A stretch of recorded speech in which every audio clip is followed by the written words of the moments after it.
ભાવનગર શહેરના સરદારનગર ખાતે આવેલી સરદારનગર ગુરુકુળના મિની હોલ ખાતે Shri Swaminarayan college of computer science દ્વારા એક રાષ્ટ્રીય સેમિનારનું આયોજન કરવામાં આવ્યું હતું। Shri Swaminarayan college of computer સાયન્સના યોજાયેલા રાષ્ટ્રીય સેમિનારમાં જૂનાગઢ યુનિવર્સિટીના કુલપતિ ડોક્ટર ચેતન ત્રિવેદી તેમજ સહજાનંદ ગુરુકુળના સંચાલક સ્વામી વિષ્ણુ સ્વરૂપ સ્વામી સહિત અન્ય મહાનુભાવોએ હાજરી આપી હતી।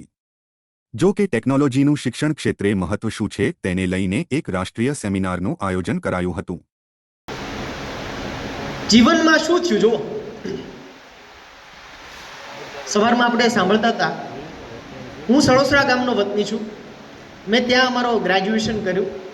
મારે એ સમયે ફિલ્મ જોવું હતું 2006માં, તો શું કરવું પડતું, ત્યાં બસ સ્ટેન્ડે ઊભું રહેવાનું, 1 કલાક ગરડા ભાવનગરમાં આવવાનું, ભાવનગર બસ સ્ટેન્ડે ઉતરી stories about Vedantu, topper, extra mark, જેટલી ડિજિટલ એજ્યુકેશન પ્રોવાઇડિંગ કંપનીઝ છે એનો છે, including books, massive online open કોર્સિસનો સ્ટેટિસ્ટિક્સ એવો છે કે દુનિયામાં જો 100 વિદ્યાર્થીઓ રજીસ્ટર કરે છે તેમાંથી માત્ર 6 જ કોર્સ કમ્પ્લીટ કરે છે। તો તમે જો બુક્સમાં જવાના હો એઝ અ કરિયર કે હું હવે ઓપન યુનિવર્સિટી બનાવીશ, so you should make sure કે તમે પેડાગોજી સમજો, એની સાયકોલોજી સમજો।